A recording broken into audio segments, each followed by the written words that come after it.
Hi, it's Jill here with another episode of Spirit of Matter, the interviews part. And today I'm really excited to present Cameron Allen, who is a holistic health practitioner.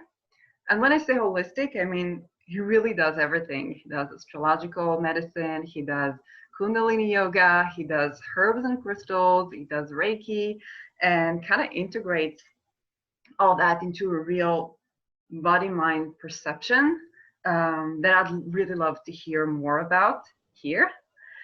So thank you for coming to the show.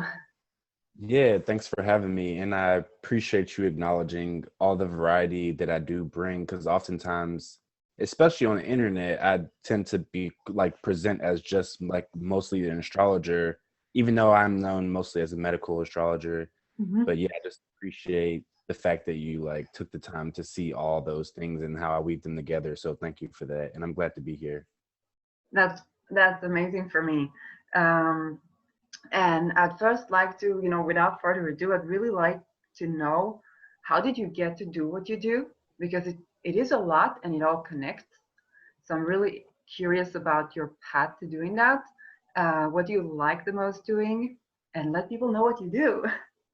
Yeah, definitely. So I would say it really all started in college because I didn't really want to go to college, but I felt like I had to. So since I was like, okay, well, I gotta go to college, so I chose to get a degree in health and sports science. Was just like it really was just like my interest in the body, and Hmm. then like maybe like not necessarily halfway through, but maybe like 35% through, I was like really into psychology. So I was like, okay, cool, like the body and the mind, like that's what I came here with on this planet. So let me learn about those things if I'm gonna have to be here. Hmm. So I got a degree in health and sports science and psychology. And from there, I had experiences in college which were like very nonlinear. And so I knew there was more, you know. So when I got out of college, I started getting into like learning about like the chakras. And then my teacher, she worked with a lot of medicines down in South America. And I learned a lot of things from her as well, as far as like energetics. And then from there, I started working at a spiritual supply store, and once I started working at the spiritual supply store, it was over with from there. And I could get my hands on so much information, not just like reading books, but also like just a wealth of knowledge from the people in the community, like wise elderly women who just come in and just, they would all have their like specific like niches. And they would just be like, they would just love to give me information and teach me things. So that's where it all came from. But mostly astrology did start out with reading books in the beginning, but the books that I would find, it was, I don't know, I would just think that they were wrong for some reason. So then I found someone to teach me like astrology based off the cycles of nature, like just going through like the northern hemisphere uh, 1 year around and like learning like how the zodiac signs correspond to that. So it was less about people and it was more just about like nature. So that was a I'm so thankful for that orientation because it kept me away from pigeonholing people into like certain personality traits and types. And instead it was just like people would say things and they're like, oh, Geminis, they're like this. And I would be like, wait, what do you mean? I thought that was just like it was all about I would just think of like plants when they so at Aries, like you put the seed in the ground, and then Taurus it takes root, and then Gemini starts to like be more communicative and it starts to do that little spiral thing where it's like the stems are going up. And I was like, that was my like expression of Gemini. So yeah, it was interesting to see how people saw things. Um yeah, so I would start learning astrology in that way while I was beginning to practice herbalism at the spiritual supply store. So then I would be able to ask people all the time, like, what's your sun, moon, or rising? Most of the time I was just working with people's sun sign. And over time I was just finding like very specific patterns that had much less to do with what people say Gemini is or what people say Leo is, and actually just like tangible reality, like moment to moment embodied experience of like what these signs are about. And so that was really beautiful. And I don't know if I fully answered the question all the way. Oh, so okay, I can say a little more. So along with astrology and the herbalism, I was learning just from a large variety of different like traditions. So I was learning like the fundamentals of traditional Chinese medicine, and I was learning the fundamentals of Ayurvedic medicine, and I was learning like the fundamentals of Unani Tib, which now is like they comes down through time, and then people just call them the humors oftentimes, but I like to respect the fact that it was called Unani Tib and like where it came from in that way. So yeah, I would just do, and even like African healing traditions, which when I first started practicing, I could not find a cohesive system of African healing that was like from the ancient times. So I would gather different information from elders and stuff like that and just implement them all into all the things. And most of the times it would end up being implemented through astrology. And that would be like my universal translation mechanism. Wow. And then also alchemy. I didn't use alchemical terms oftentimes, but that was a big part of my translation tool, you know, to make it relatable to people, because for a long time I was having a lot of nonlinear experiences, and I was able to help people all the time, but sometimes me being able to like transmit it and explain what I was doing, it just like I needed help with it. So I just like was learning that over time through astrology for the most part. So yeah. That is so exciting. And this brings me, a part of what Spirit of Matter here is cosmology and the science of the stars, and astrology being a language through which you can observe the world. And throughout the whole introduction, it was like, oh my God, you're looking at a philosophy of nature with astrology being the language that describes it, and looking at people as a part of this natural phenomena. Totally. And then your ability to integrate all the different things, it kind of really strikes me. And the whole body mind, which really is, spirit and matter and the union of them. So that's so exciting. And I guess my question is, for me, I'm practicing also, the chakra system, the yin yang, all kinds of, crystals, oils, whatnot, astrology, and the medical assignments. And I think that for people who are not, let's say, intuitive or channelers, on a cognitive level, this can really be confusing, because you would have like the sun ruling the heart, but then also sun is solar, and that's the skin, right? Solar plexus, the skin issues, but the skin is Saturn, and the sun is in sun and moon is the third eye chakra. So I guess, what would you give a tip for people who are interested in all of that, to sort of get this information together, get it all together? Yeah, if someone has a more like linear process, or they like things to be more concrete for themselves, I do think it's a good idea to, whatever system that you're getting into, you just like pick one system to start with. And then once you get a really good grasp of that system, you can go to something else. That's the way that I always invite people to do it, if they feel like it's too much information, because it's like the more you have to think, the less that you're knowing and embodying. So that's really important to remember. And I think a good place to go with is alchemy. If you can learn specific assignments based off of alchemy, I think it's really good, and it translates really easily to astrology, because it always was a sister science, right? Like astrology always belonged with alchemy, always belonged with theurgy. All those things were together always, and they still are. And a lot of times we don't acknowledge that, but it's the truth. And through those learning mechanisms, we can learn more than enough than we need to know. Even with the chakras, if it has a system there too, where Saturn's at the bottom, and then at the top is the sun and moon. And even with the sun and moon, like some people say the sun and moon is the ajna, but then some people say the moon is that, and then the sahasrara is the sun. So some people look at it different, but to me, at the end of the day, for me, it's really about like, well, what am I experiencing about this thing, Especially at first for me. At first for me, it wasn't about like, well, these people said this, so I must believe. It was just like, okay, what does that feel like? How can I tune into that? And then I would go to the next thing, and then the next thing, and the next thing. And that's also about, so taking a step back, like before anything, I always tell people, know thyself. where we're always seeking to know ourselves. So like I know myself in the way that I learn is in that way, right? Whereas like some people might be like, oh, that makes me feel scattered, and I'm like, okay, cool, that's awesome. I'm glad that you know that. So now you go over there and you sit down with that book and you do that over there. And I'm going to go around like it's a candy store, and I'm going to pick up all the candy and try all the candy. And when we're done, you can tell me the chemicals that are in the candy, and I'll tell you how they tasted and how this person should take this one and this person should take that one, because I know exactly what they're doing. Mm-hmm. So that's like how I would invite people to tune into it. And, you know, also being mindful, if you are the type of person who likes a different variety of information, just know how much of that you can digest and process, because if you're just getting a lot of information and it's not landing for you, then that's something you want to check in with for sure. Yeah, I really like that you say the word embodied.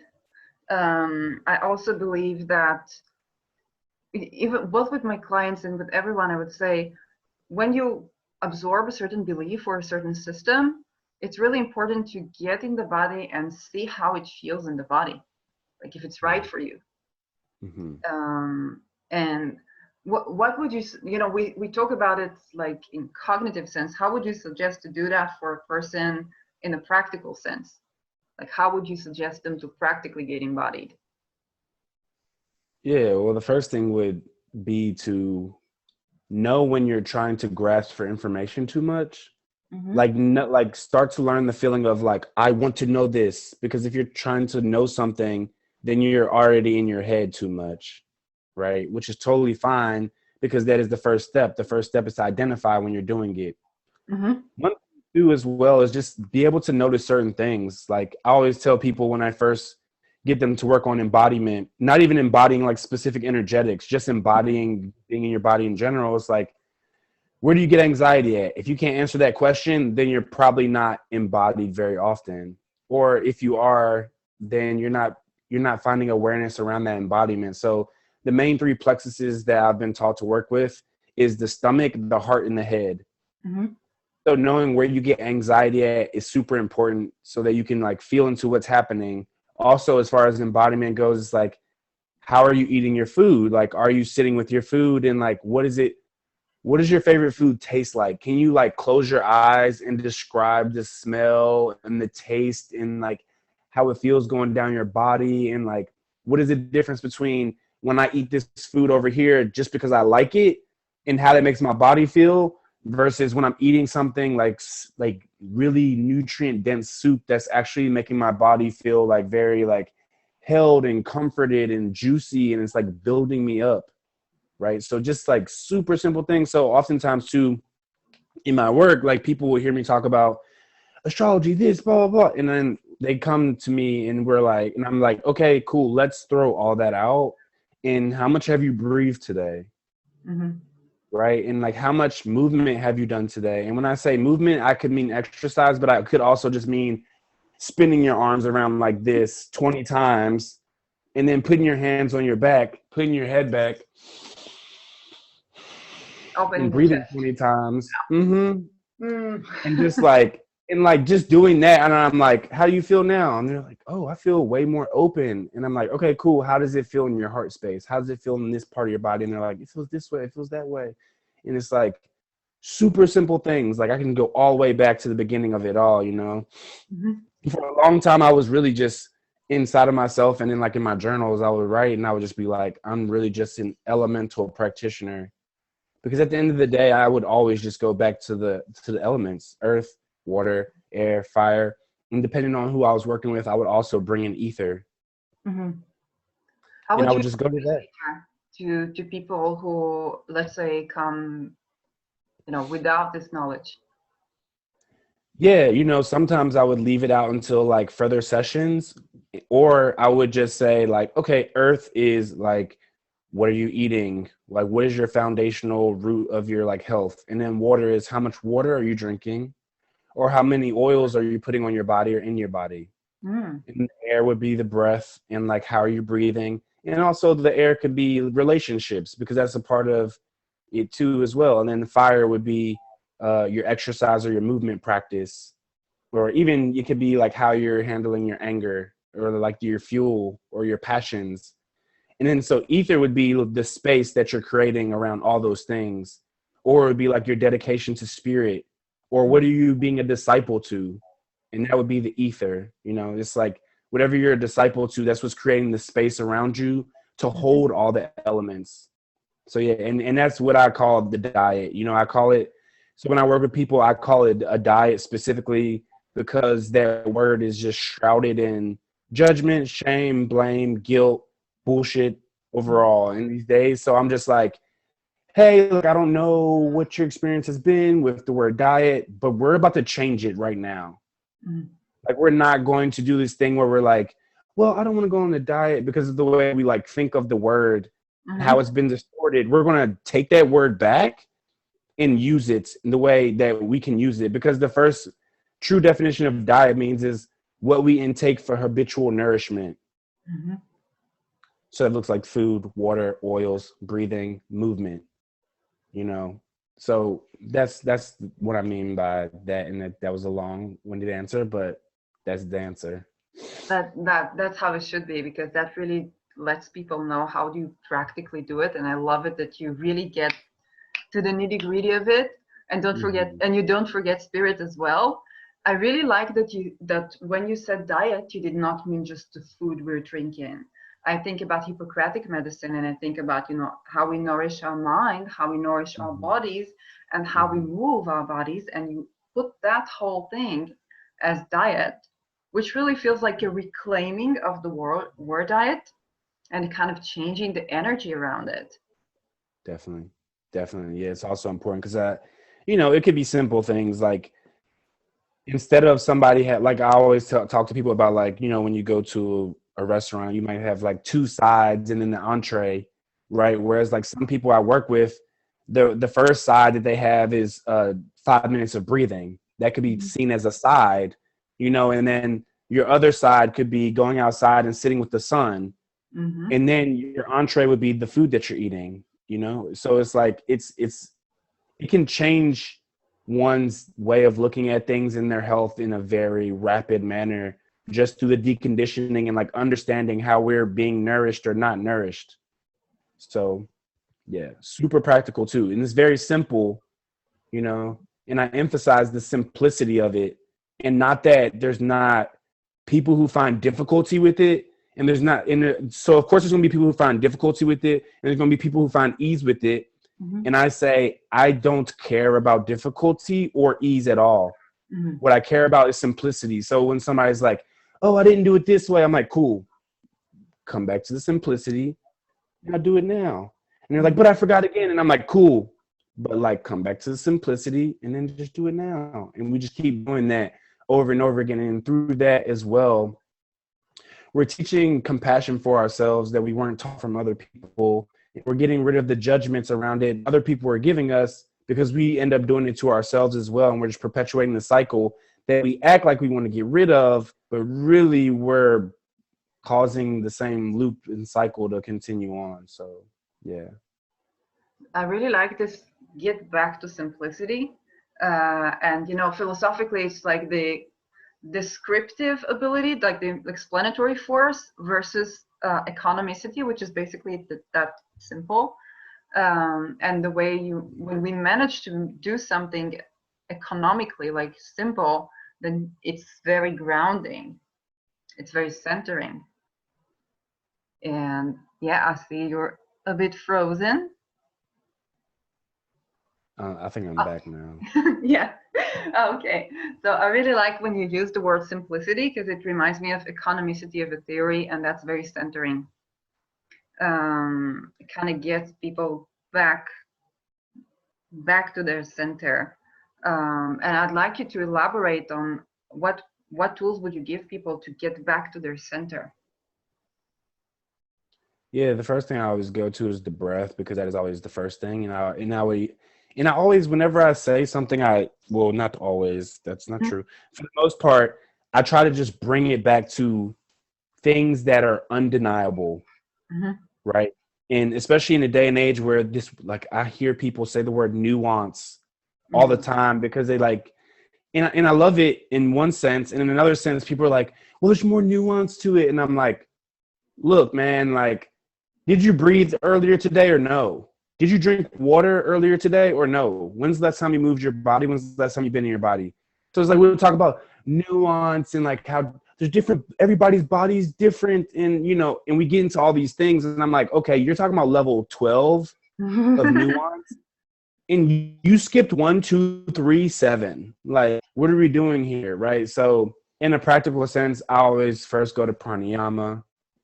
So it's like teaching either left nostril breathing, right nostril breathing, or alternate nostril breathing. It's usually my first go-to. Sometimes, depending on who I'm working with, we'll work with Kapalabhati pranayama, which is the breath of fire. I tend to use that with people I've been working with for a time already. And then sometimes I use different mudras, but most of the times I just go straight to pranayama, so left nostril breathing, just being about pinching the right nostril off and just breathing out left nostril for at least 2 minutes, maybe like imagining the lunar quality that you feel inside of yourself. I might bring in suggestions, and then I'll change my voice like this and allow yourself to feel into the silver hue, the grayish, bluish hue of the moon, and relaxation. And what is it like to be nurtured and nourished and feel supported emotionally, So using that, and then with the sun side, blocking off the left nostril, and then just talking about, having vital force and like what makes you light up, and maybe talking about in Ayurveda, Agni, which is like the metabolic fire, or and if I'm talking to somebody from the West, then I might say like your Agni, your metabolic fire, but then I would bring in the word like your mitochondrial health, the thing that's like really giving you the go-go juice is what I call it sometimes too, so just bringing in those things, that's like where I really start at, because it is the most important, because when we first got here, the breath is what brought us here, and that's what will take us away from here. So that's what we need to use here to sustain ourselves first. Right? So that's what I do. And then water's next, just even thinking about like, how long can you survive without food? How long can you survive without water? How long can you survive without air? So making those things like every day, if we don't remember that, then we're like, I'm so hungry. And I'm like, are you breathing? Are you drinking water? No, you're not. Okay, cool. So you're skipping the main components of nourishment and just hopping to food. And then that's becoming like this nuanced issue 20 steps down the line, when it's just like, okay, cool, we could have sat down and breathe first, and it would have changed the whole thing to begin with. So yeah. I really like that when you spoke up, the first thing, of course, I saw the color red and the word base, because that really is going down to base, even though you were talking about breathing, right? It's the lungs, but base, because it really is simple. I think even for people who are like, oh my gosh, medical astrology, blah, blah, blah, blah, blah. It's like, before you even see a chart, does a person breathe? Does a person drink? Does a person eat? Does a person move? Yeah. And that's kind of like something that's based that you can hone onto right from the get-go. You kind of bring into your praxis and go back to that, because no matter what sign the person is, no matter what complexity, and we get into deep complexities when you talk about astrology and prediction and medical astrology and diagnosis, it's kind of like breathe, drink, eat, move. And that's so simple and so grounding. Yeah. And I find too, when I speak in that way, it allows somebody to just be like, and this is what it does. It's like whenever you go into the chart and somebody's like, well, what about this thing? I don't get it. And I'm like, well, do you get the other stuff that we talked about? Cool. Take a step back, go to those things, and then branch back out again, so you can always like, oftentimes I have people who are just like, after I like work with them in that way, they're retreating back into themselves from so many different other things that used to give them anxiety. And they're just like, okay, like this has been so helpful. Like I just go back to breathing. And then once I do that, I can actually engage with the information in a way that doesn't make me feel confused. And it's like, yeah, you're not confused because you have like a base, right? Like you were saying, like the base, you have the base foundation, and you can always go back to that. Where in this day and time, things have become so distorted that we have like nothing to stand on, and we have all these complexities and like seemingly different perspectives. And it's like, it's very unnecessary on some level. And And I've been really trying to navigate that for the last few years of like, how should I do this? How should I do that? And then now I'm just like, look, it starts with simplicity and then we just branch out from there, you know? So we got to learn how to root down into like what's true and then grow from there. So, yeah.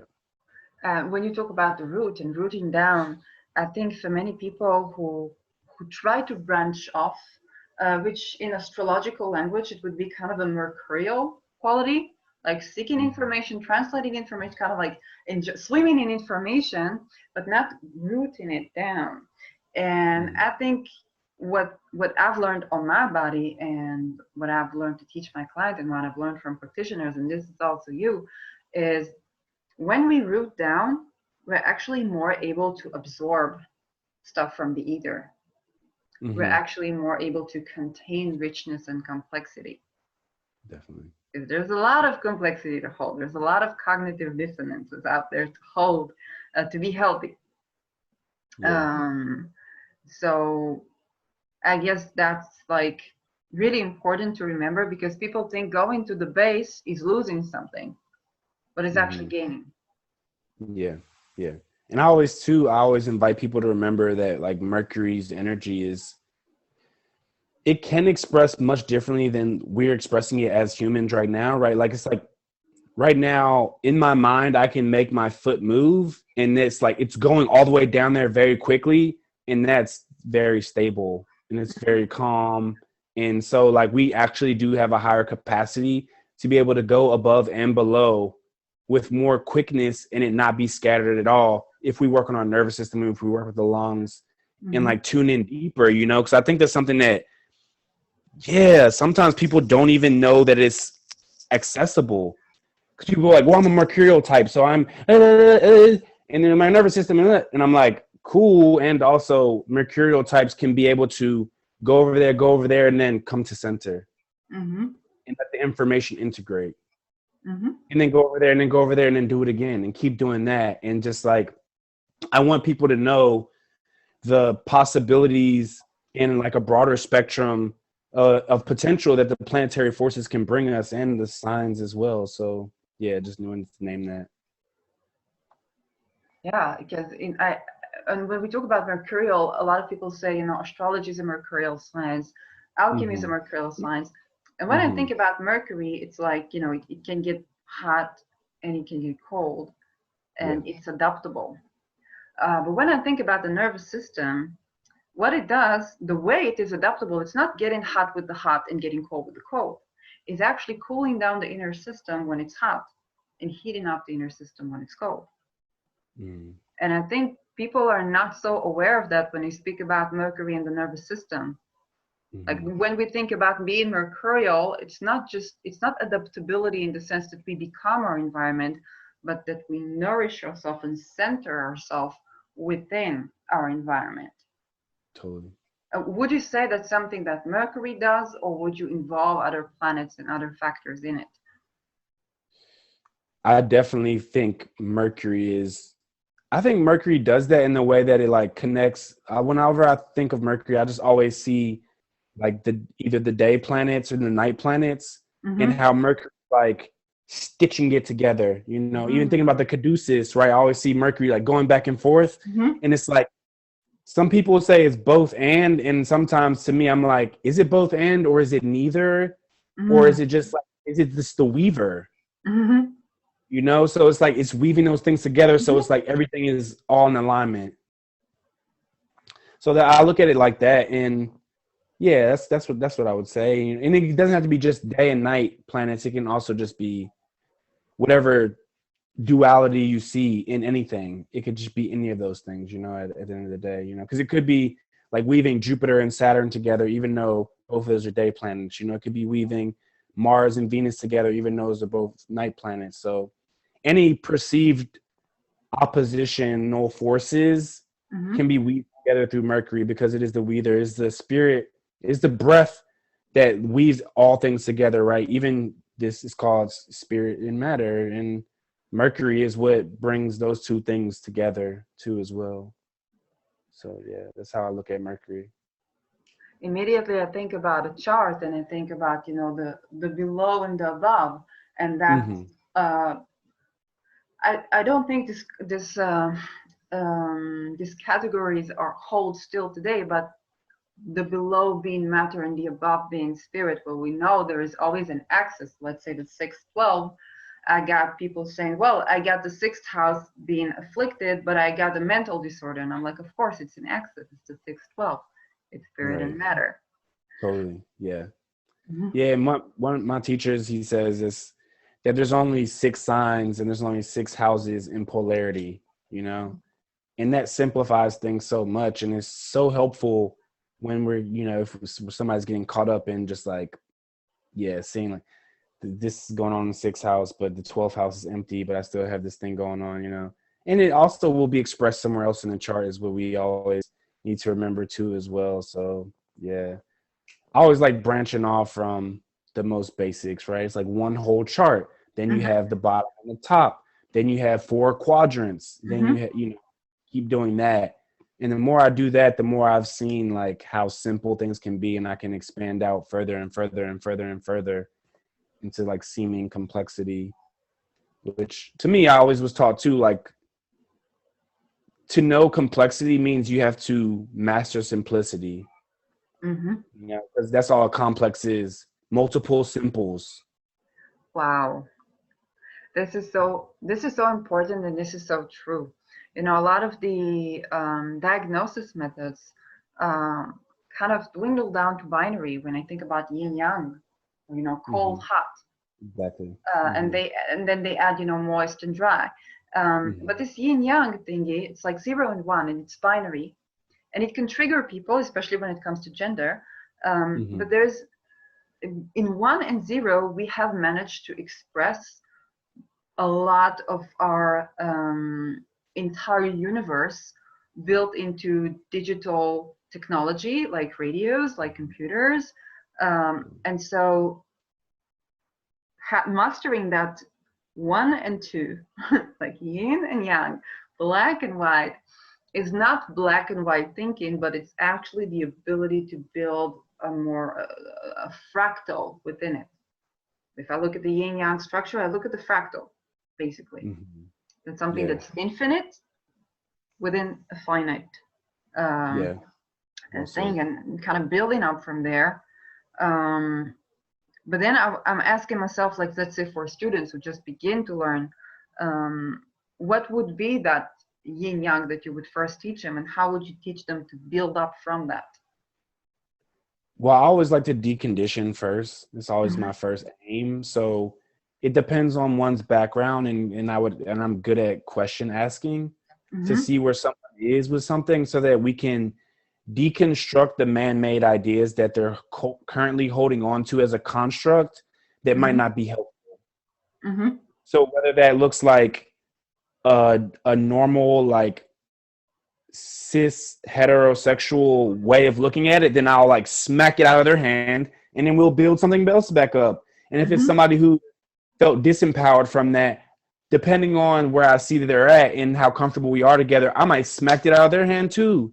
And then show them how like the cis het uh normative is not that, and it's Mm-hmm. just energetics, Mm-hmm. right? So to be able to see it from energetics and for somebody to reclaim their version of it, and not even to say that they should believe that version of it, but just to be able to see reality in that manner can help them be like, essentially it helps them separate it from the damaging things that have happened, Mm-hmm. you know, and allow them to have their own definition of it outside of that lens that is distorted, you know, because I talk to my friends all the time, and they've taught me so many things about just like the current cultural climate. And for me, I still keep coming back to, if we're changing things based off of a distortion, then what we're building on top of that will Mm-hmm. inherently still have distortions. Mm-hmm. So it's like really about like going in and like really transmuting the way that we look at it and the way that it was structured so that we can potentially still have the juiciness from it and not throw the baby out with the bathwater, Mm-hmm. and then move forward with it, you know? So I'm really keen to that in my practice, and I'm very sensitive and like very subtle about how I invite people to shift their perspectives on it, because it is a sensitive topic and I want to be as sensitive as possible about it too. And I also want to be able to express myself as I see the world. And I've just had so many experiences as well that have literally nothing to do with humans at all. So sometimes when I'm speaking, I speak from a place of experience and not worrying about humans and not thinking about a human experience, because it's bigger than humans, you know. So a lot of times I say I'm not thinking of it from an egocentric place. I'm thinking of it from an eco-centric place. So even with the zeros and ones, I remember one time I was having an experience with some mushrooms, and I was in the forest and I was doing a meditation, and I was thinking specifically about, like, can you, like, show me what the true binary code is? Like, show me if it is true, please show me what it is. And I kept asking that for hours. I was sitting there for hours asking that. And then it was as if I let it go. I was like, all right, cool. Like, I'm done asking and I'll come back again. And then so I just put my hands on my heart. And as soon as I dropped the question, I just had this experience of, like, it was as if a pulse came out of my body, and it was like 0, 0, 0, 0, 0. And then, like, there would be a branch there and it would be like 1, 1, 1, 1. And I could just feel it was like space is 0. And then the 1 was like all the tangible things. Wow. And so, like, from there, it's just like, when I'm talking to people, it's like, I can't undo that in my head. So when some people will tell me, like, there's no such thing as a binary. I'm like, I don't know what to tell you. Like, I had this experience, and, like, you can't change my mind because that experience was more true than any idea that I can, like, try to make up in my own head, you know? So yeah, I just rely on direct experience very often to, show me what current truth is for me in my reality. And I invite people to try to tune into that rather than reflexing to many distortions that are occurring. Yeah. Wow, this is so beautiful. And first of all, the essence of the experience is so amazing, right? That zero being, kind of the yin, the dark. I see zero as black and one is white, and more density. But also when I think about tapping into things from a personal experience, kind of visceral experience, ungoverned by mind. I think about, part of what I do with Spirit of Matter is tapping into concepts, and I still haven't uploaded that video when I tapped into scientific materialism. And everybody, complains in the spiritual community about scientific materialism, right? Because it erases spirit. But I said, you know what? I'm going to channel scientific materialism and see what happens. And I had a Zen-like experience of being so grounded in the body. And I realized that was a concept that was built for people who are overflown by emotions, by spirit, by non-linearity, to sort of like bring them back to center. And then that very density, it was like, that is all there is. And then existentialism, I tapped into existentialism, like the sister of that, and it really felt like the yin companion. So I really like what you said about tapping into concepts. And I wonder, like, how would you tell a client to do that? How would you tell someone who never channeled anything to do that? Like I was saying, everybody's different. So I tend to approach things just different in general. But, there could be a way of going about it. Like, there was this thing I used to do a lot when I worked with people, like, the idea of, like, changing your vibration. Like, people would always say that. And so I picked up that terminology, and when I would say it, people would kind of, like, shoo it off. And I didn't understand why in the beginning, but then I realized, like, fluffy new agey bullshit type of thing going on. And not to say that all new age stuff is like that, because of course it's not, but I didn't know that it was out there as much as it was, because I was just in Memphis practicing myself, and it was just like the most real tangible thing that I knew. So I just came up with different things. So, like, oftentimes I would just have people, like, I would say, just tap on your body, and we would just do that 3 minutes straight, right? Just everywhere on your body, just tapping on your body. And then you stop and you feel it, and you allow yourself to start, like, tapping into, like, a more subtle experience of something. So you're using linear, tangible, like body mechanistic things, but then you're allowing yourself to create space for the essence Mm. of something to come in. So that's a big way that I would do it. And so I would be like, I would do that. And then also, like, when people are eating food, I always get them to make noises and sounds. And Mm. so it's like when you eat that, it's like, is that a is that a is that a like, how does that feel moving through your body? So it's like you're being very linear, and you're like, I'm analyzing the food, but also you're like and there's nothing like linear about it. It's just like, how does that feel? Like, how do I tune into that? And if Mhm. you do that for weeks and weeks and months and years, you'll begin to be able to walk into the room and be like, nah, or you'll be in a relationship, or you'll be in a sexual experience or Mhm. anything, and you'll be able to be like, like, this is nourishing and juicy and makes me feel really good. Or like, let me get rid of this. Or like, this is not what's true and it doesn't feel good. Or like, let me get rid of it or put boundaries around it, right? Because Mhm. working with astrology, it would like be the would be like a benefic, and then the would be like a malefic type of energy. So I bring that in, so people also have a different perspective on what malefic and benefic can be. Right. This is Mm-hmm. so amazing. When you start, I really like everything you said. Like, I don't know where to begin. I really like it that you first that you use that yang linear thing to get the yin out, and you use Mm-hmm. like a specific set of yang, and then there's a yin experience, which reminds me of the martial arts where you do the movements, and then you go to shield down, and then you let the yin come in. Mm-hmm. And kind of be into the void. That there is extreme, but this is kind of tender, a tender way to explain that to people, and that's such a powerful tool.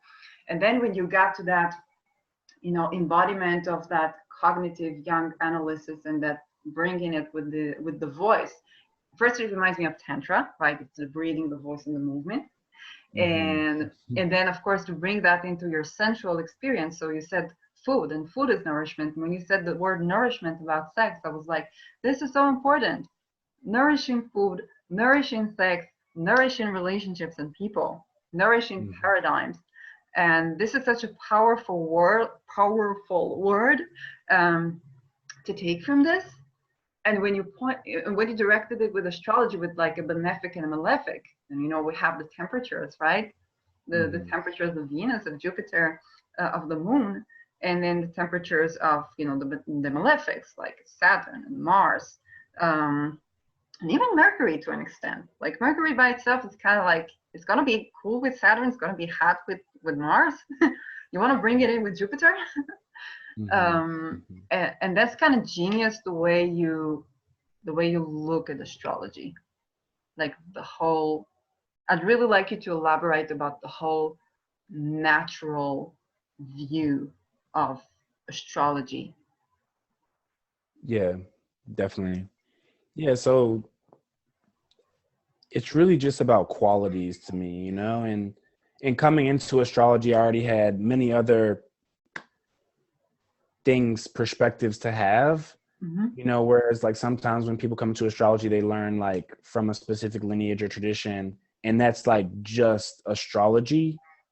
Whereas like I was learning, yeah, just many other things, to begin with. So so coming into astrology, like when you already have taken many ice baths, Mm-hmm. right? Then Saturn being a malefic because it's very extremely cold and it can be drying.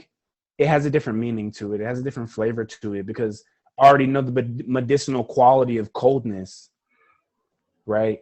And like Mars being excessively hot, right? It's much different than what one would think because I know how cayenne pepper works, or I know in the summertime when you're really, really hot, when it's extreme heat, you eat a chili pepper, which sounds like it doesn't make sense to most Mm-hmm. people. That chili pepper makes you sweat and it cools you down, Mm-hmm. right? So it's like being able to understand energetics and not having it based off of somebody's personality or what's going to happen in somebody's life in 2 months, right? Like knowing those things first has just given me so much more spaciousness with the practice. So just learning the energetics on that level is really, really good. So learning the temperament, or really me, I like to learning the doshas, the Mm-hmm. quality of them. And for people who don't know doshas, it's just 3 constitutional body types that come from the ancient tradition of Ayurveda, right? So just learning those has been super helpful. And also if you go learn the doshas, then you learn the 20 or 21 qualities. You know, there's like light and there's dark, and then there's gross and then there's subtle, and there's oily and there's dry. And if you just learn all these qualities, you can start from the qualities and the elements, and then you can put those things into the planets. And once you do that, then it becomes very, very much more simple to be able to remedy these things, right? And not to say remedy as in like astrological remediation, which is something Mm-hmm. that's more elaborate at times, but to modulate your experience of the planets, right? Like I have a Mars transit coming up. So do I need to bring in a bunch of Saturn? Do I need to take more ice baths? Or do I need to use Mars in a way that's going to make me cool down because I'm like eating hot chili peppers, or, you know, or whatever, you know? And also considering the seasons, right? It's important to know the difference between if you're about to have a strong Mars transit in the wintertime versus if you're going to have a strong transit of Mars in the summertime. You know, that's something that people oftentimes overlook. You Mm-hmm. know, when I have strong Mars things going on in the wintertime, I'm much more still, Mm-hmm. honestly. I'm much more still, but then when I go in a certain direction, I just get really explosive and I really, really go there. Mm-hmm. In the summertime, when I have more Mars things going on, I allow myself to just be more over here, over there, just like very instinctual, impulsive, doing a lot more things, you know. And for other people, it might be different based off of their setup, but that's how I rooted down into the natural world in general, you know. So I hope that didn't take anybody off course, because that was kind of a lot there. But that is how I do it. And when I teach it, it's always in a specific context, because I'm looking at a chart and I'm talking to a specific person, and Mm-hmm. they'll come with their own conditioning, and that's how I make it the most practical and grounded. But when I'm talking like about collective things or the way that my mind works, oh man, sometimes it's just the variety is so vast that's like I actually need like a contextual like lens to see through, you know. Yeah. Yeah, of course, we have so many glasses that you look Hmm. into the world, that you see the world through at once. Hmm. Um, and I guess it's also a question of, how to pick the right glasses in the right context. Yup. Yup. Yeah. So yeah, like that's one thing that I'm really big on, is just like telling people, is like even just the orientation in life, right? Not just metaphysics or astrology or anything like that. It's just like what context is appropriate for this content, Mm-hmm. right? And always like having those two things being like in dynamic relationship, and like having an orientation where it's like, okay, I'll give an example. So in natal astrology, we don't need to look at malefic planets or cadent houses in the same way that we do need to look at it in horary astrology, Mm-hmm. or the same way we need to look at it in medical astrology, the same way we look at it in electional astrology. And sometimes people get those things too mixed together in Mm-hmm. a way that is like actually not fully helpful, right? And so just being able to know the context for the content is just, it can change everything, because malefics will be malefics when we're talking about horary, and and in somebody's chart it's an ever growing process and experience. So we need to know the difference. It's really important, because some people try to deny malefic and benefic, and then other people try to grab onto it so tightly. In both are extremes, in my opinion. So yeah. This brings me to when you talk about first is the ability to integrate the unity and the separation, which is a Hmm. sort of intelligence, like how when do we unify and when do we distinct, when do we Totally. unify and when do we youngify, right? Yeah. And Love that. the second thing is like holding that paradox, which I think is essential to any cosmology and to any healing practice, not just as from the healer perspective, but from the healing perspective. Mm. And I'm often humbled by just how much cognitive dissonance, not just between two distinct things, but between a couple of contradictory paradigms, do people need to hold to just be in a healthy relationship, have a healthy sexual experience, have a worldview that feels flowy and nice in the body, or even be embodied. Mm-hmm. And I'm like, how would you teach that to someone? Yeah, that's not something that you can really teach from my Mm-hmm. perspective, something that has to be a happening, Mm-hmm. and it has to also be like an acceptance. One of my teachers says, he says, Mark Jones, he says to resolve paradox, you first have to accept it. Mm-hmm. So if you don't accept that it's a paradox, you'd be like, but that doesn't make sense because you said this and then you said that. And then I'll probably say, I might be a little smart ass and be like, well, this is that. Mm-hmm. And it's like, so you just have to figure out when this is this and when this is that, or when that is this, you know? And sometimes I get people who like really dislike that like version of it. But, I always tell them after it. I don't always tell them after it because sometimes people I work with, when they grasp on too hard, I just let them keep grasping and let them work through it. But what I can say is that there's a difference between the knowledge mind is the mind. The knowledge mind is the mind that can go gather a bunch of variety of data points and information, intellectualize and blah, blah, blah, blah, blah, blah, blah, blah. And the wisdom mind is something that must be accessed. Mm-hmm. In the wisdom mind, she doesn't just let anybody in, So the wisdom mind is something that is much more experiential and something that you have to be like drawn into, and like it has to be something that's turned on within you. It's a very different experience. So and it's not for everybody to access everything from the wisdom mind. Even sometimes I think about how people think everything should be accessible and inherently within reality. That can never be true, because the wisdom mind doesn't let everyone access it, whatever, topic it is. you Mm-hmm. know you have to be initiated in it, and the initiation is the direct experience. So yeah. I really relate to, first of all, the secrecy, and the secrecy being not that we don't want to share it with the world, but that we can only share certain practices, like tapping on your body and then feeling the yin coming out and then absorbing the experience, and the way that yang leads to yin. And I was thinking, as you were speaking about all of this, um, I was thinking about the concept I call divine stupidity, because there's Mm-hmm. a certain level of readiness and wanting to know it all Mm-hmm. at once is literally invoking psychosis when I think Yeah. about it. Yeah.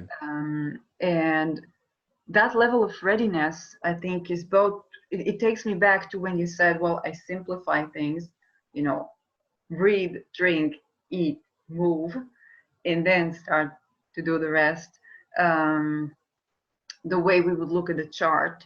And it simplified things so much so that there is a level of readiness, and the concept of readiness to absorb more. It's kind of Mm-hmm. grounding. Um, so immediately I think about readiness, I think about the body. And you think of tantric experience, of uh, also yogi experiences, but also knowledge, and that wisdom mind. And I think about predictive astrology, because there is this concept of wanting to know it all. And I think there's a high demand. On the one hand, we have like modern astrology or new age astrology that's like, oh, you can alchemize everything and there's no such thing as a malefic and blah blah blah. On the other hand, there's Yeah.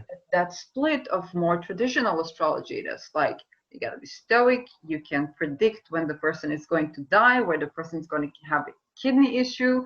um, and those two branches kind of lead us to, how do we cultivate that readiness to know, and readiness when we make predictions, the readiness to predict. Mm-hmm. um, and that's like, I think alchemy has to do with that. because the more you are confident on your ability to center, then you can absorb more knowledge and be still both stoic, but also not just stoic, but also hold a frequency of joy in your life within that. Um, so those kind of things came up. And Mm. and when we talk about astrology and medicine, we talk about diagnosis, and we talk about prediction. So how would you tackle the topic of prediction with astrology, or medical astrology, or astrology in general? Yeah, first off, I'm really sensitive and careful around the wording that I use when it comes to medical astrology. So the first thing I would say is that I never diagnose, I only holistically evaluate. Mm-hmm. That's the first thing that feels like really important for me to say. And when it comes to medical astrology, I oftentimes don't predict anything. Mm-hmm. I really don't. What I do is look at, and it depends on what somebody's looking for as well.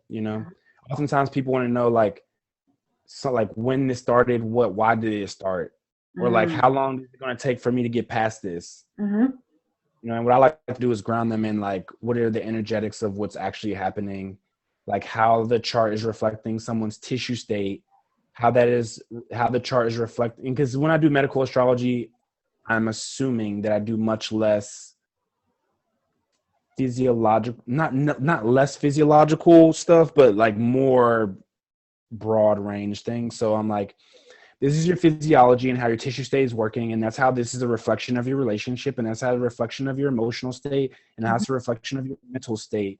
And this is how all those things weave together based off of what the essence, the deeper self you wants to bring forth. You could call that like what your soul is aiming towards. So Mm-hmm. being able to see it through that lens, like how I tend to move forward. And yeah, so I don't necessarily predict things from medical astrology perspective. But when it comes to general consultations, I just get really linear and anal, Mm-hmm. and I like really let my like Capricorn planets come out, and like how everyone's been hearing me talk about this over here and this over here. It literally, I shut all that shit down, Mm-hmm. and I just get like multiple charts. So I'll get the natal, I'll get the progressed, I'll get the solar, I'll use the annual perfections, and so I'll just use all those tools, and then transits as well. Mm-hmm. I'll use all those tools, and I'm learning some Zodiacal releasing. I don't use that in a really intensive way right now. It's very just like chill and like supplementary. But Mm-hmm. I use all those techniques to see when we're going to try to predict something.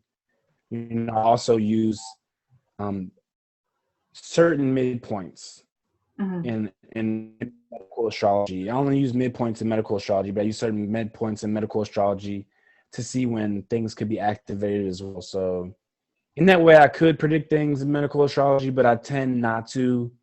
And I do tell people, like, I will do this. Like, I tell them basically, I will predict something for you. And also, how are you breathing? How much water have you drank? How's your movement? And if they say yes to everything like that, then we move forward. But Mm-hmm. if they don't, then I'm like, I'm not really the astrologer for you right now. If you think that I should predict something for you in the future and you haven't been breathing for the last 10 years and you're not sleeping correctly, and you're staying up till 3 a.m. in the morning, and like we need to adjust your circadian rhythm. And so, yeah, I always just like to ground it as much as possible, because I do take people further, Mm-hmm. than what people might think the norm is in astrology. It's like, can you see, like, I had one person I was working with and it took us like 7 months, but we were working every month together because they wanted, like, they wanted to see auras. They wanted to see auras, right? So it's like, that's a very unique thing to come to an astrologer for. And so they thought that we were going to try to see auras in the first session. And so 7 months later, they were able to start seeing auras. So that was really cool. That was the only time I ever had somebody come to me for that. But it's like, just, yeah, I bring people into the now, because now is the future and now is the past. So we're going to figure it out right now, what to do now. And then we'll talk about the future and the now when the now comes. Yeah. Wow, when you say that, now is the future and now is the past, then I was thinking of that unification point or a singularity point where, in the black hole, there was Stephen Hawking's prediction in the 70s that the black hole also emits energy. You kind of get matter to be a condensed, and there it swallows all the light, but then it emits light. And it was approved. I think it was, I don't know if it was approved in the 70s or was accepted in the 70s, and they recently managed to prove that. So that's interesting. And I'm thinking, of course, what is this? It's not just the singularity of matter, it's the singularity of time. And that's that point where future, past, and present come together. And being able to ground like that is kind of like a reset to your system. It may not be a complete reset, of course. There's always the planet, and there are always, but there is the reset of what you can do and the way you can intervene in your own process. So that's maybe a part of, of what we would do as practitioners or as medical astrologers would be to bring that person to that point of singularity in many ways. Yeah. And I use very little jargon in my sessions too. So even all the things I said today, like most of those things would just end up being the water, air, earth, and fire for the most part to begin with, because it's foundational. But yeah, there's so many different ways we can go about it. And like I do bring in tantric numerology into my practice at times, depending on who I'm working with as well. So we'll do their numerology, and they'll have specific practices that they do every day or specific meditations that they do every day for 40 days straight. And that also, it just works to perfection, essentially. I haven't seen it not work yet. So yeah, it's worked to perfection for me in my practice. So yeah, there's a lot of things that I bring in, but it's very simple when it's presented to a person. And that's the way I like to keep it, because it allows me to go in every direction I want to go in, and then come back to stillness and just help somebody build from, in Kundalini yoga, where I learned first, at least, we always say root to rise, So we got to get down in there before we can expand outward and see what's up. So yeah, to go down to rise. It's like going down to rise. You can only go up as far as you've gone down, is the way I look at it. Yeah, definitely. It's the roots. When we look at the tree of life, then usually we see that the roots are as high, as deep as at the top of the tree, as the branches. So that's a very visual way to see it. So yeah, and you were talking about the way we would talk to clients, because I think a lot of, we learn a lot of jargon, and we learn a lot of terminology, we learn a lot of technique. And then we get people that don't know any of that. Yeah, exactly. So I guess a lot of the talent would also be how to speak to a client, and finding out the way. You were mentioning numerology and maybe looking at the Mercury of a person to try and see what analogies do we want to use for them. That it's just like their analogies, their language. Yeah. And how would you guide a practitioner to talk to a client or to find that language?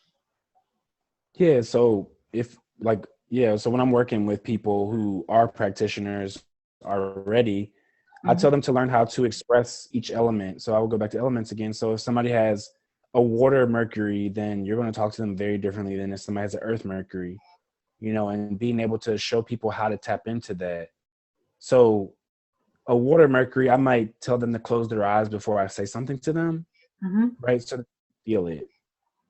For a air Mercury, I might give them information that's just like information, and also be mindful not to give them too much information. For earth Mercury, I might tell them to write a list down, so, and for fire Mercury, I do different things depending on fire Mercury, because I feel like that's the one that I have the least handle on. But sometimes I just give them like a direct experience of something that I'm trying to show them, or, so just simple things like that. Learning where Mercury is and how it likes to be translated too, because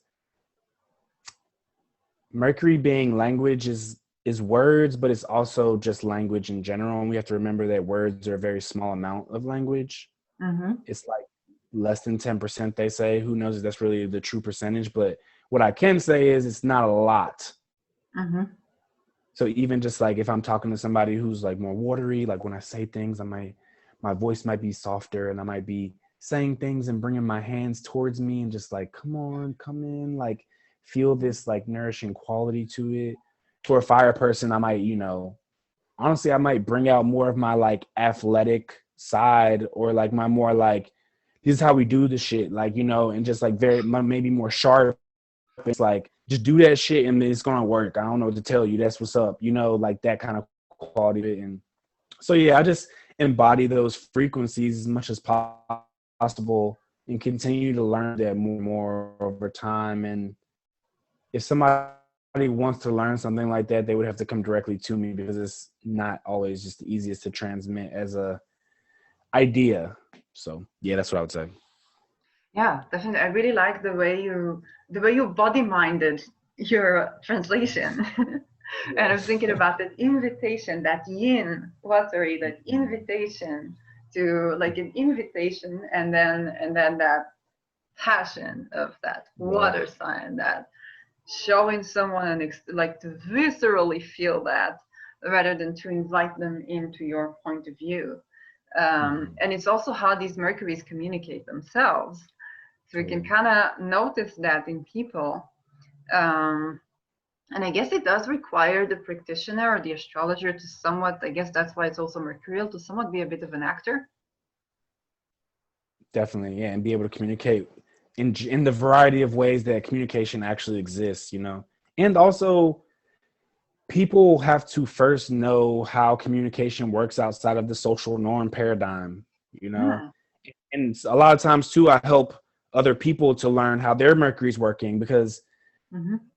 where like people reach back out to me and say everything's different in my life now after a reading, because it's like, well, yeah, you were using your Mercury based off of what you were supposed to do, when really your Mercury is functions in a much different way than the social norm does. So it's Mm. literally just like, look, your Mercury doesn't even function that way. Or like people like, when people say stuff, I like, or like when I'm explaining myself, people don't understand because of this, that. And I'm like, yeah, totally. You're right.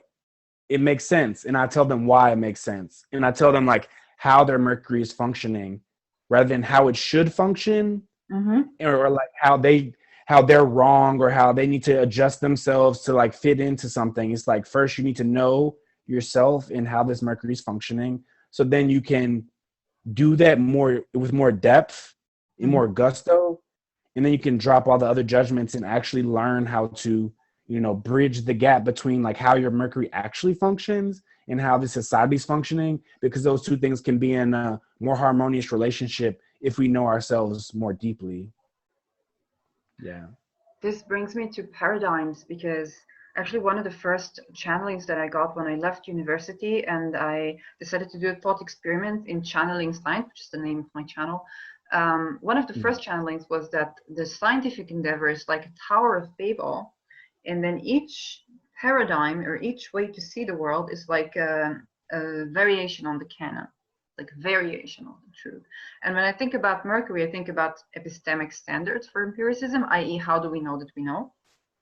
Like, Mm-hmm. do we learn by personal experience? Do we learn by reading research and doing statistics, like small n, large n,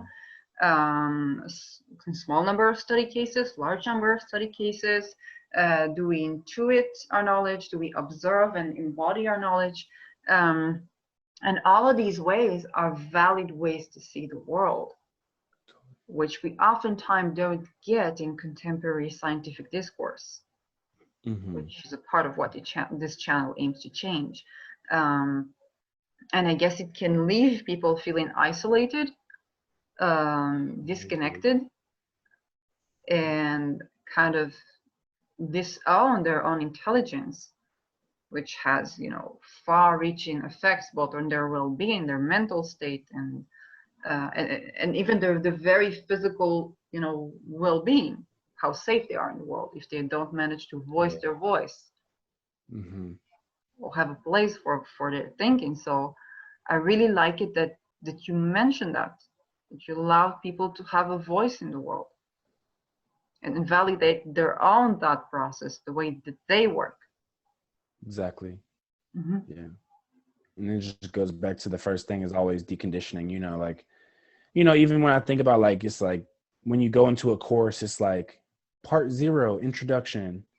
Well, I'm like, well, we need to start at part -1, conditioning first, And I've always been taught too, since I started learning anything about alchemy, it's like we only separate things to recombine them too. So, that's the most important thing about it. The being able to see the separation is the way to see the connectivity. So, yeah. Dissect and unite. Say it again. Dissect and unite. Oh yeah, totally. The polarity. I think about Mercury in Gemini is sort of like the polarizing of things, where you test different ideas, and then people see Mercury in Pisces as in fall, but Mercury in Pisces is actually the union of these things. Right. And both are important. And this also goes to the body. We learn, I do belly dancing, and we learn to separate the muscles, and then we learn to separate movements, lower body and then upper body, then combined. So that's like another body mind way to practice this. Yeah. And this also goes to the sciences. We had intuitive science, or what we call yin science. And then we had like a yang science, which is that scientific materialism science, or evidence-based medicine science. And then we develop more models. So for example, right now people are looking to build mathematical models that could that derive from TCM, from Chinese medicine, to diagnose a patient. Oh wow. Yeah, that was kind of the things I was thrilled about. I don't know too much about it, but it is an understanding that we don't get stuck there in that compartmentalized state. We go through this, by acceptance, and yeah, that movement between the different components and putting it all together. And I was thinking about the stages, because you said the first thing I do is not to teach, is to unlearn. Now for me, when I think about unlearning, immediately I think about oxytocin, because that's the forgetting, and so much of learning is forgetting. So I would ask you, is it something that you do? Do you bring practices that create oxytocin in the body of your patients when you teach them, or when you unteach them? I mean, based off of what you just said, the unlearning thing, it probably would do that, but I don't specifically aim to do, I just aim for self-knowledge that enhances liberation and freedom and spaciousness, which feels like that would release oxytocin for me. So yeah, that's what I'll say. Yeah, it's like bringing it all together, like the neuroscience and the spirit science. Indeed, yeah, that's something I have to tune into more. I'm glad you said that.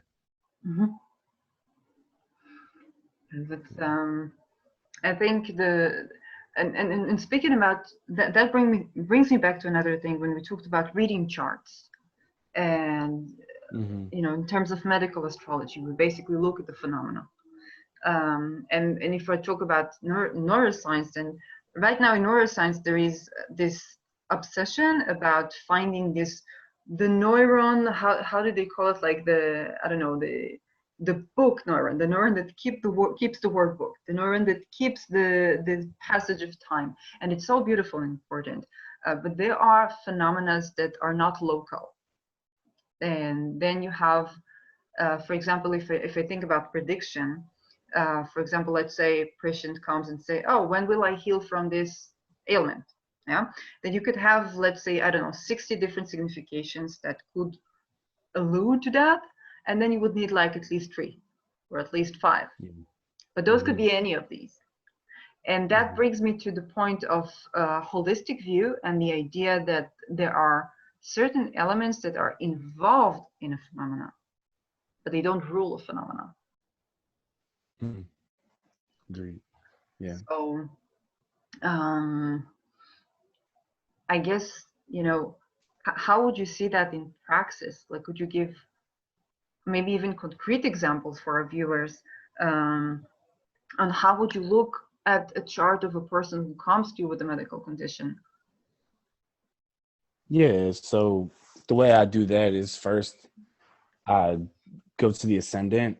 I just check out the ascendant, and then I go to the 6th house. Well, for me personally, from the ascendant, I go to the 2nd house, then I go to the 6th house, then I go to the 8th house, then I go to the 12th house.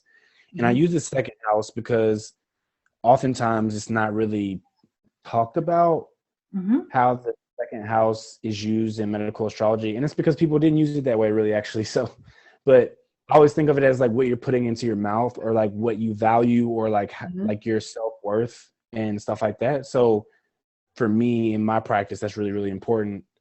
So I just need to name that. So the first house is going to be like somebody's physical constitution, like as it was when they were born. So I consider that, like in Ayurveda, they call it the Prakriti. It's the essential nature. And then where the planet is at is like the way I'm going to see like Vikruti, or like how they've been becoming and developing over time. So I look towards the planetary ruler of the ascendant, and I also look at planets in the ascendant as well. Or first house, because depending on if you're using whole sign houses or quadrant house system, that's different. But yeah, so I look at the planets in the first house. Then I look to the 6th house. Actually, before all those things, I consider what they said was the issue to begin with. If the issue exists, because a lot more people nowadays have come to me for preventative measures. So that's been really great too. But so if someone has something going on, I just look at the first house, planets in the first house, where the ruler is. Then I go to the 2nd house and look at that from a more psychological perspective, and also just like my own little thing that I got going on thing. That I'll just leave that out for right now. And so then 6th house, I think of the 6th house as like day-to-day routines, but also just like where you will tend to accumulate illness over time, And so I also think of the 6th house as discernment and necessary adjustments.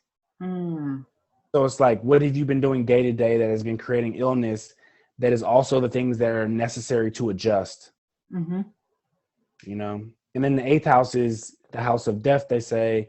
And I also think of it as the house of where things get very, very stagnant and stuck, where we need to let go of things, because death in truth is a letting go of something. It's a letting go of being in this reality, or it's a letting go of what came before it, So the death can be, I have a bunch of stuff sitting in my colon and it's festering up and it's creating like illness within me. Or it could be like death as in like, I'm getting rid of the way that I used to eat food. I'm getting rid of the way that I engage in relationships. It's the way that I'm getting rid of blah, blah, blah, blah, blah, blah, blah, So, which is another word for transmutation. So also in the 8th house, I have run some people through some pretty intense detoxification processes. Over the years, the people I've been working with have been getting older in age, essentially. So less intensity with the cleanses, but sometimes when it comes to 8th house things, we do tend to like do more cleanses and work on the things that are like deep in the colon and stuff like that.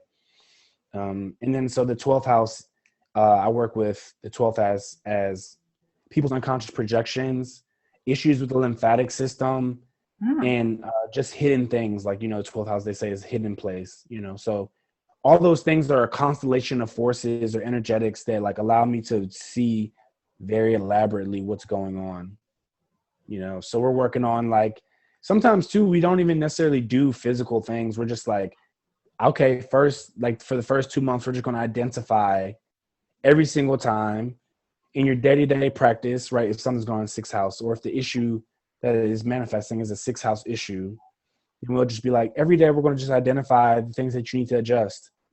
And for the first week, I'm not even asking you to adjust them yet. I'm just asking you to identify it, make a list every day of the things you feel like you would want to adjust. And that'd be the beginning of so it's, or it could be we go straight in, so it all depends on where somebody is at, what they're looking for, also the severity of the issue. But that's how I tend to work through it in my mind in general. And then I do bring in the other houses, but those are the houses I look to first. And I also look at people's tongues. If they're a person, I check pulse and do tongue diagnostics too as well in that way, or evaluation rather. Because when I was working in the back of the herb shop, that's what I was doing a lot. I was checking pulse, looking at tongues, and there's always more I can learn about that. But it can be really, really helpful because it's sometimes just the most simple things. Like if somebody, but this is one thing I do. If somebody has like a Mars issue going on, I'm like, let me see your tongue. And they stick out their tongue and their tongue's red, right? Like that's the most Martian indication ever there, or even. Okay, got a bit stuck there. Waiting for you to come back. Or even sometimes people don't just, can you hear me? Yeah, can you hear me now? I can hear you, and the picture is kind of frozen still. Oh, now you seem to slowly be coming back. Yeah, the picture is still kind of frozen. Oh, now you're back. Okay, cool. Yeah, so and then even just thinking about like the benefics, and a lot of times people assume the benefics are good, and when it comes to medical astrology and the physiology, I really just look at them in the simple way first of so both are things of creation. So the malefics and benefics are creators. They both create. So benefics grow and they build, and malefics take away and they destroy, and both of those are a form of creation. So we just have to be like very mindful of that when we're looking at things. So whenever I look at somebody's tongue and I see a lot of like coding and like a lot of buildup of things, then that's an indication that the benefics have gone awry or they've gone into excess. Wow. So, just simple. So just simple things like that. Yeah, and even if you take that and extrapolate it out, like just to give people an example of like how everything is everything, and keep it like very simple at the same time. You look up in the sky, you look at Mars, it's reddish. You look at their tongue, reddish. In the chart, it's Mars. You look in the sky, you see Saturn, and it has this like brownish kind of quality to it. You look at somebody's tongue, they have like any like brownish or blackish stuff in it, and it's indicating Saturn. And then the benefics are like bright, and they're like the whiteness, kind of have this white hue to them. And you look on somebody's tongue, they're going to be white coated. Those are ways that also. And also, if you look at somebody's tongue and you see like their tongue like moving a lot, or like shaking, is indicating nervousness. And Mercury like moves very quick, right? So it's like the way into there too as well. But that that was a bit of a tangent, but that's good for people to know how those things seem like they're like separate things, and no one has really put those into a cohesive unit yet. So just simple things like that allow us to be able to see how everything is everything, and that's not a floaty idea. It's actually just the truth of it. I was thinking about, this is so amazing. This is like a unification of my mind is really happy right now. And I was thinking about pulse, and I know in TCM they test pulse, And I was like, okay, so we have the systole and the diastole, which is like the two types of beatings of the heart. And then one of them is probably yin, one of them is probably yang. And then we have the intervals. And then I was thinking about, is it like a numerical thingy of how you diagnose things? It's like different numbers or different rhythms would have different, let's say, phases that you would sort. Like, how does it go? Curious. Well, I mean, so when it comes to blood pressure, the way that I was taught to read blood pressure is to. So essentially, what it is like you're trying to understand how the heart is responding to certain organ systems. So the bottom number is how the heart is responding to the kidneys, and the top number is how the heart is responding to the adrenal glands. So there's not necessarily an issue with heart when we're looking at blood pressure. We're looking at how the heart is responding to something. And that is not to say that the heart might not have its own issues in and of itself, but we're looking at how it's responding to other things and how the heart is like the centralizing force that is like giving us the information on what's going on with the vital force overall. So the numbers, obviously they make a difference, but I try to get people to understand that, or not even understand that from a perspective of not looking at it from Western medical perspective, but like adding that in so that they can cultivate nourishing their kidneys and their adrenals, and like how do we go about doing that so that their heart has an easier time working with it, right? And then even so that's what I would say.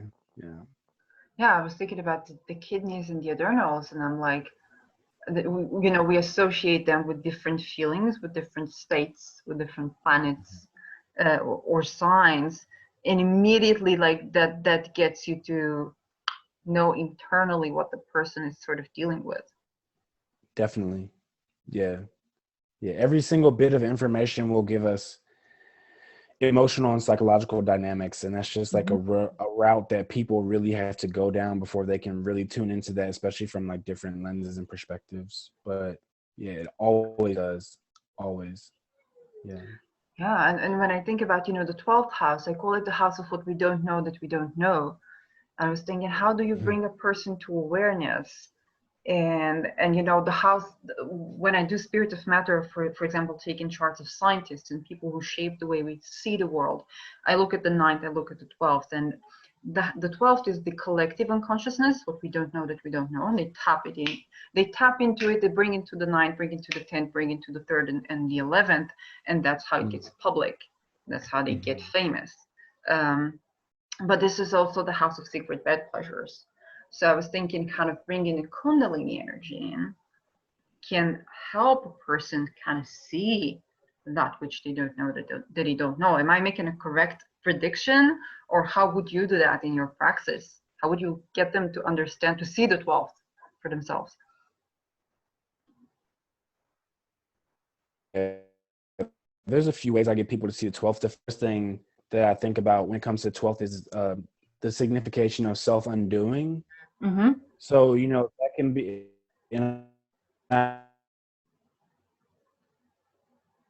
it's a twofold, like the ways in which you're moving in the world that are like making you unravel and like feel like you need to fall on the floor and spill out. Oh, the internet stable. Yeah. Okay, cool. So so the 12th house being a self-undoing. So the self-undoing can be like the way in which you're unconsciously projecting onto reality, and you have to let go of that. So it's like undoing you. Or you can like purposely go into like, these are more 12th house words, isolation, retreat, and do spiritual practices that are undoing yourself so that you can be empty. And once you're empty, then you can be filled up with, that collective unconscious information that is specifically for you in a more easeful way. Also, sometimes if people have access to their parents still in these days and times, then I ask them to go like ask their mother, how was your experience how was her experience when you were in the womb? Because oftentimes I find that based off of, especially if people have planets in the 12th house, I have found that people's experiences in the womb is really reflected in the 12th house. And that's why it's often unconscious and hidden, because it was just what was happening when they were still in the cosmic goo in the womb of creation, which was their mother at that point in time, and how that's still affecting them in this life. And they actually don't have awareness around it, they're feeling completely. Or if they do have awareness around it, it's still like in the background playing out in their body without them even knowing it. So yeah, if you talk to your mom and she tells you exactly what was going on and she didn't feel cared for and like she felt rejected and stuff like that, and that's what you've experienced your whole life, it's like that's something we really can dig into in a really potent and deep way, you know, if somebody's ready for that type of work, which everybody isn't, and because it can be really intense. But yes, so that's the way I go about doing it. Also, if people work with, and specifically people who I am in community with here in Memphis, Tennessee, Mhm. if they work with plant medicines, like specific Mhm. plant medicines, then you know to get into the 12th house to access it consciously. So that's how I Oh, do it. wow. And yeah, Kundalini yoga. Herbs. Hmm. Yeah, definitely. Yeah. And so Kundalini yoga can help too, but most of the time when it comes to Kundalini yoga, I'm only working specifically with certain people on that because it's just, yeah. And then mostly there's people here in Memphis that I can be more hands on with. Mhm. Yeah. Yes, because it's also, all of these 12 house experiences are very intense. And it's a gate to other worlds. It's a gate to the Hmm. mystery. Therein lies the mystery and the joy and the sense of discovery, but also the trauma and the shame and the things that we don't know that we can run into by surprise. And I guess there's a lot of tenderness needed when tending to these places. Um, and that's my next question. How do you ensure that tenderness when you work with people? Something you just gotta cultivate over time. It feels like, but I mean, I have a degree in psychology, so that's full. I worked in a facility with youth who had like a lot of problematic Mhm. experiences in their life. So just like working with counselors hands on and like them teaching me more about, yeah, just like how to hold space for people is like that's pretty much how I learned it. And also I read Mark Jones's book. Which one was it? It's not The Soul Speaks. He has another book, Away from the Soul Speaks. So it's a green book. If you find Mark Jones's book, it's green, and I read that book too, and that was really helpful. And also, I just working in the herb room and working with people with plant medicine is just like I had an everyday trial and error experience with it, where I was literally 40 hours a week for years at a time working with people, to Wow. where I got a chance to mess up honestly too, in a way that was not as high risk, let's say, especially to begin with, because it was just like very fast instances with people. It happened. It was pretty rapid. Sometimes I would get to sit with people for like 15 minutes, but oftentimes it was like under 5 to 10 minutes of having time with people to be able to help them out with things. Oh. So that like so they gave me like just like a lot of like practice, whereas like a lot of other people are scared to mess up, and that's just not me. And I was always taught too. My teacher told me in the very beginning, and she said, Cameron, if you think that you're ever going to be a healer, you're going to have to know that you're going to be a herder too. Mm-hmm. Like there's no way around it. To bring up wounds for people who are hurt. And so it means you're actively being a herder when you're being a healer. And Mm-hmm. also you won't ever be perfect. So you might do things that make people feel wounded, Mm-hmm. especially if you're piercing into the energetics of what's actually happening. And that's Mm-hmm. just something that you have to learn over time. So don't slow yourself down in your learning process by being afraid to not be Mm-hmm. perfect, because that's just you and working with your own wound while you're trying to think that you're a healer or working towards being a healer or healing yourself. And so, yeah, that's what I was taught in the beginning. So I got to move through that much more gracefully than I've heard many other of my friends, and just people in the astrological community or people who are in healing practices or in psychology work through it. This is so important because you touch on a topic, especially when we do medicine. But even for astrologers, I see a lot in the community, the discourse of when should you start charging? When should you call yourself an astrologer, not just a student or enthusiast? And I really like entrepreneurship kicking in, and I really like the notion of what you said, because if people are hesitant and then they learn and they learn and they learn and they learn and they learn and they learn, it's like sharpening the knife. They sharpen the knife, they sharpen the knife, they sharpen the knife, they sharpen the knife, and then they cut in the wrong place, because mistakes are going to happen. So I much rather have them happening before the knife is really sharp. I much rather have them happening when the person can only do, sun, moon, ascendant, or can only do crystals. So yeah, totally. So then some mistakes are faded, but then the mistakes are kind of more, they tone down, and then you can have a process where you learn and grow from your mistakes, rather than working. People are afraid of being a charlatan, but what other jobs are there? Most of them are not really beneficial to society. So I'd much rather have a person already working in their profession than growing from there. And if a person is really being humble, then I'm not worried about them, making mistakes and growing. Yeah, and I really feel that, and that's why I always say it's a practice. It's a practice, Even people who are licensed medical professionals, they're in a practice and they have mishaps, and that's just, it's actually normal. So I don't stress that internally so much, honestly. And it's just like, if I help 100 people and like 3 people are upset about like the way I went about it, or I didn't like do the best, or I wasn't perfect at what I did for 3 people, and I'm like, cool, I can accept that, because I know I'm not the supreme all-knowing being, Cameron, so so I just like, sometimes it's a part of getting over yourself. A lot of times people think that getting over yourself is about not being too cocky, and sometimes getting over yourself is just like, leave yourself alone to make mistakes, because if not, then you'll just be an armchair herbalist, or you'll be an armchair yoga practitioner, or you'll be an armchair astrologer, and you'll just be spitting off theory and have very little practice to put it into application. In theory and practice belong together always, just like that binary we were talking about earlier. It's like those 2 things have to be actively being worked upon to really tune in and synthesize the whole practice. So yeah.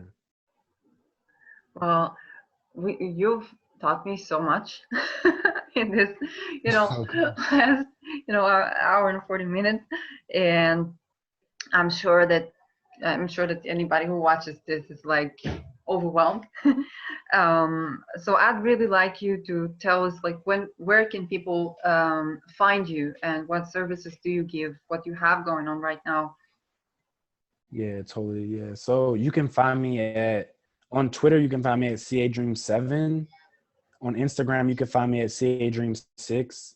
You can go into Google and just type in Cameron Allen Yoga Journal, and I have a bunch of articles there, and I have a bunch of monthly forecasts that I do there with Yoga Journal. And then you can find me, my website is www.cadreamplanet.com.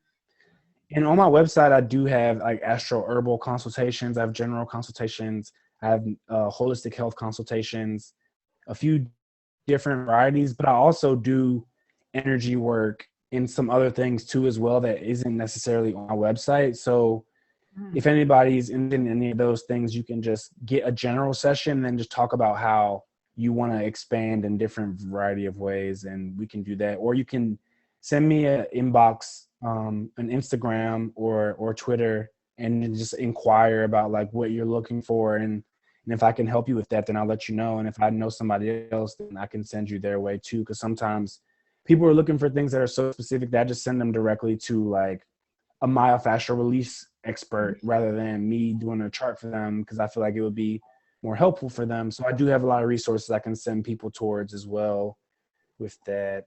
And so if you're watching this before July 28th, then I do have a class coming up with Synchronicity University over holistic health and astrology, and it's called the 12 medicines.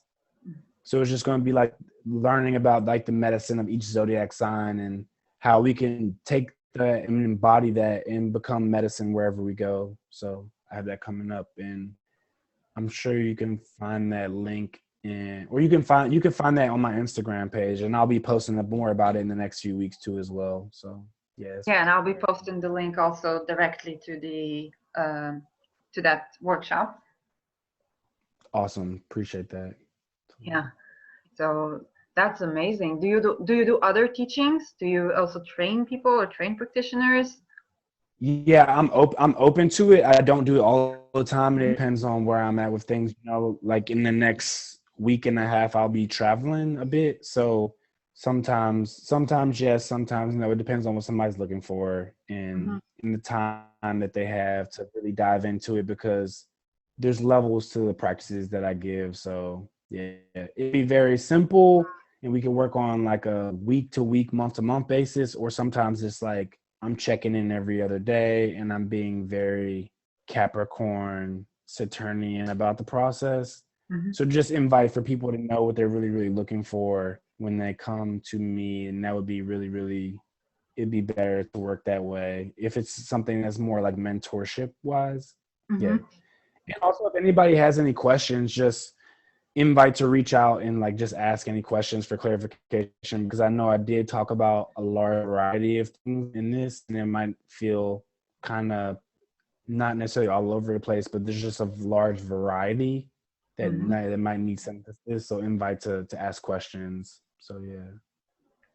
Yes, definitely. And for our viewers, you feel free to ask questions in the comments, things you might want, either Cameron to elaborate about, or maybe we can do another live if needed be. I definitely can say, from my own experience as a holistic health practitioner, I was really impressed from your approach, from your wealth of knowledge and your wealth of practice, and to your approach that really, seems to me like a person can run into you and truly receive what they need for healing in a fashion that fits them. I'm really impressed by that, and I'm sure that anybody who will learn anything with you will receive not just the knowledge of what is medical astrology, what are herbs, but also how to be a practitioner, which is so important and is not often taught. So thank you so much for being here. Yeah, thank you. And one more thing too, I Yeah. do have a course. If you go to my website and you go to the maybe it'll say classes or workshops or something like that. I do have a full course called The Health Secrets of the Zodiac too as well, that goes over like physical, like physiological, mental, psychological, soul level deconditioning, crystals, herbs, embodiment practices, as well as like what places in nature to find the energetics of the zodiac as well. So yeah, it's pretty elaborate. You really did save the best for last. Because so many people, don't know that there is such a thing, and they may be looking for that. And this is so important to have that all at once, because usually you learn this practice and that practice and that practice, and you have to bring it all together, and you do that. So this is a very special thing. I'm going to ask you to send me all the links to all of these so I can put them one by one in the description box. And I'd love to hear from you, my dear viewers. What's your take? What are your takeaways from here? What would you like us to elaborate on? And you can find Cameron on Twitter and Instagram. I do encourage you to take the courses, because if you are looking to become a practitioner, and if you are looking to enhance your knowledge, then that's a place that's definitely a go-to place, and it's definitely one of you're definitely one of the people, the significant people I've seen, who can combine all these things and make it practical and make it simple for people to grasp. So thank you so much. Yeah, thank you for having me. This has been great. Yeah. So I'll see you in my next Spirit of Matter episode. Bye-bye.